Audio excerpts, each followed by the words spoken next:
دعائے مصطفیٰ ہے حضرت عمر، دعائے مصطفیٰ ہے حضرت عمر، خلیفہ دوسرا ہے حضرت عمر، خلیفہ دوسرا ہے حضرت عمر، غرور قیصر۔ بسم اللہ الرحمن الرحیم۔ نبی اکرم صلی اللہ علیہ وآلہ وسلم کے بعد سب سے مقرب، سب سے مکرم اور سب سے محترم ہستیاں جو ہیں وہ صحابہ کرام رضوان اللہ اجمعین ہیں۔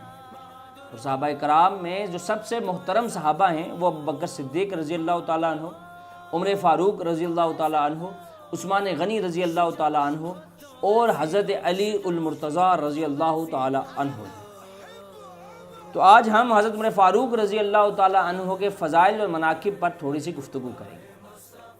اس سلسلے میں جو میرے پاس پہلی حدیث ہے وہ ہے کہ نبی اکرم صلی اللہ علیہ وآلہ وسلم نے فرمایا، اس ذات کی قسم جس کے ہاتھ میں میری جان ہے، اگر تمہیں یعنی حضرت عمر کو شیطان راستے پہ چلتا ہوا دیکھ لے تو وہ اپنا راستہ بدل کر دوسرے راستے پر چلنے لگتا ہے۔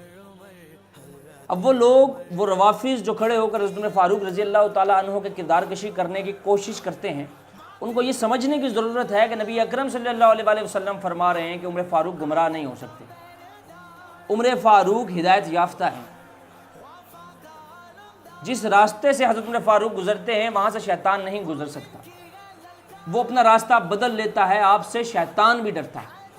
عبداللہ ابن مسعود رضی اللہ تعالیٰ عنہ سے روایت ہے کہ مجھے حضرت عمر سے اس قدر محبت ہے کہ مجھے اللہ سے ڈر لگنے لگتا ہے کہ اگر مجھے پتہ چل جائے کہ حضرت عمر فاروق کسی کتے سے محبت کرتے ہیں تو میں اس کتے سے بھی محبت کرنے لگ جاؤں۔ یعنی میری محبت کا یہ عالم ہے کہ جس چیز کو عمر فاروق پسند کرتے ہیں میں اس چیز کو پسند کرتا ہوں، جس چیز کو عمر فاروق ناپسند کرتے ہیں میں بھی اس چیز کو ناپسند کرتا ہوں۔ یہ میری محبت کا عالم ہو گیا ہے، اور میری خواہش تھی کہ میں مرتے دم تک حضرت عمر کا خدمت گزار رہوں۔ انہوں نے اسلام کی خاطر اپنی ہر چیز کا کھو جانا ہی تو حاصل کیا ہے، اور یہاں تک کہ کانٹے بھی کھو دیے۔ بلا شبہ ان کا اسلام لانا فتح کی نوید تھا، ان کی ہجرت اسلام کی مدد تھی، اور یقیناً ان کا غلبہ باعث رحمت تھا۔ ذرا سوچئے، ایک ایسا شخص جس کی تعریف خود صحابہ کرام رضوان اللہ اجمعین کرتے ہیں، جن کے اپنے بڑے فضائل اور مناقب نبی اکرم صلی اللہ علیہ وآلہ وسلم کرتے ہیں، جو اللہ کے بعد سب سے زیادہ محبوب ہستی ہیں۔ اب حضرت علی رضی اللہ تعالیٰ عنہ، حضرت عمر فاروق رضی اللہ تعالیٰ عنہ کے بارے میں کیا کہتے ہیں سنیے گا۔ امام شعبی رحمۃ اللہ علیہ بیان کرتے ہیں کہ ہم نے حضرت علی ابن ابی طالب کو منبر پر یہ فرماتے ہوئے سنا کہ ہم اس بات کو بعید از امکان نہیں سمجھا کرتے تھے کہ حضرت عمر کی زبان پر سکونیت بولتی ہے، یعنی آپ ایسے وقار اور سنجیدگی سے بولتے تھے کہ ہمیں دلی سکون حاصل ہوتا تھا۔ یعنی جب حضرت علی فرماتے ہیں کہ جب حضرت عمر فاروق رضی اللہ تعالیٰ عنہ بات کیا کرتے تھے تو ہمیں سکون حاصل ہوا کرتا تھا۔ وہ اتنی خوبصورتی، وہ اتنی سنجیدگی اور وہ اتنے وقار کے ساتھ بات کرتے تھے کہ ہمیں سکون ملا کرتا تھا۔ حضرت عبداللہ ابن عمر رضی اللہ تعالیٰ عنہ روایت کرتے ہیں کہ نبی اکرم صلی اللہ علیہ وآلہ وسلم نے فرمایا کہ اے اللہ، ان دو آدمیوں ابو جہل یا عمر ابن خطاب میں سے جو تجھے سب سے زیادہ محبوب ہے اس کے ذریعے اسلام کو غلبہ عطا فرما۔ چنانچہ ان دونوں میں سے عمر ابن خطاب سب سے زیادہ اللہ کے محبوب تھے۔ یعنی تو اسے ثابت ہوا کہ حضرت عمر فاروق وہ ہستی ہیں جو اللہ کی بھی محبوب ہیں، جو اللہ کے رسول کی بھی محبوب ہیں، جو صحابہ کرام اور تابعین عظام کی بھی محبوب ترین ہستی ہیں۔ حضرت ابن عمر رضی اللہ تعالیٰ عنہ سے روایت ہے کہ نبی اکرم نے ارشاد فرمایا، بلا شبہ اللہ نے عمر کی زبان اور دل پر حق رکھا۔ اب جو عمر سوچتے ہیں وہ حق ہوتا ہے، اب جو عمر بولتے ہیں وہ حق ہوتا ہے، وہ سچ ہوتا ہے، وہ صحیح ہوتا ہے۔ حضرت عمر فاروق رضی اللہ تعالیٰ عنہ حق اور سچ بات کرتے ہیں۔ حضرت عمر فاروق عادل ہیں، فاروق ہیں، وہ جو بات کہیں گے وہ منصفانہ ہی ہوگی، وہ عدل سے بھرپور ہی ہوگی۔ حضرت عبداللہ ابن عمر رضی اللہ تعالیٰ عنہ روایت کرتے ہیں کہ لوگوں کو جب بھی کوئی مسئلہ درپیش ہوا اور اس کے متعلق کچھ لوگوں نے بھی رائے دی اور عمر فاروق نے بھی، تو جو رائے حضرت عمر فاروق دیا کرتے تھے اسی کے مطابق قرآن نازل ہو جایا کرتا تھا، اسی کے مطابق اللہ کا حکم نازل ہو جایا کرتا تھا۔ یعنی وہ اللہ کو اتنے محبوب تھے، اللہ نے ان کی زبان اور دل پر حق رکھ دیا تھا، اب وہ جو کہتے تھے وہی حق ہوا کرتا تھا۔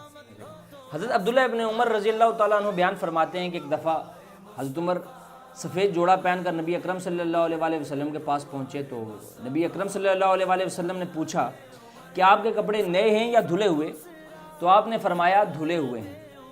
تو نبی اکرم صلی اللہ علیہ وآلہ وسلم نے ان کو دعا دی کہ اللہ تمہیں نیا لباس، قابل تعریف زندگی، شہادت کی موت اور اللہ تمہیں دنیا و آخرت میں آنکھوں کی ٹھنڈک عطا فرمائے۔ یعنی وہ شخص، یعنی وہ ہستی جن کو نبی اکرم صلی اللہ علیہ وآلہ وسلم چلتے پھرتے دعائیں دیتے ہوں،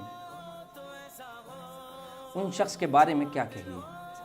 اس سلسلے کی آخری حدیث حضرت عبداللہ ابن عباس رضی اللہ تعالیٰ عنہ بیان کرتے ہیں کہ جب حضرت عمر کو چارپائی پر لٹایا گیا تو جنازہ اٹھانے سے پہلے ہی لوگ ارد گرد جمع ہو کر ان کے لیے دعائیں کرنے لگے اور میں بھی ان میں موجود تھا۔ اسی حالت میں ایک صاحب نے پیچھے سے میرا شانہ پکڑا، میں نے مڑ کر دیکھا تو وہ جناب علی ابن ابی طالب کھڑے تھے۔ انہوں نے حضرت عمر کے لیے دعائے رحمت کی اور ان سے مخاطب ہو کر کہا، آپ نے اپنے بعد کوئی شخص ایسا نہیں چھوڑا جسے دیکھ کر مجھے یہ تمنا ہوتی کہ میں اس جیسے اعمال کرتے ہوئے اللہ سے جا ملوں۔ اللہ کی قسم مجھے تو پہلے سے یقین تھا کہ اللہ آپ کو آپ کے دونوں ساتھیوں کے ساتھ ہی رکھے گا، اور میرا یہ یقین اس وجہ سے تھا کہ میں نے رسول اللہ کو اکثر یہ فرماتے ہوئے سنا تھا کہ میں ابو بکر اور عمر گئے، میں ابو بکر اور عمر اندر آئے، میں ابو بکر اور عمر باہر گئے۔ یعنی حضور اکرم صلی اللہ علیہ وآلہ وسلم اکثر اپنے ساتھ انہی دونوں کا تذکرہ کیا کرتے تھے، اس لیے مجھ کو پہلے ہی یقین تھا کہ اللہ تعالیٰ آپ کو ضرور ان کا ساتھ نصیب فرمائے۔ تو آج کی ہماری نشست اور ہماری گفتگو یہیں تک تھی، جس کے اندر ہم نے آج حضرت عمر فاروق رضی اللہ تعالیٰ عنہ کے مناقب اور فضائل کو پڑھا ہے۔ ہمیں اللہ اپنے احکامات پر چلنے کی توفیق عطا فرمائے، اپنے نبی کی سنت پر عمل پیرا ہونے کی توفیق عطا فرمائے، اہل بیت، اصحابہ کرام، تابعین عظام کی محبت اور احترام نصیب فرمائے۔ وما علینا الا البلاغ۔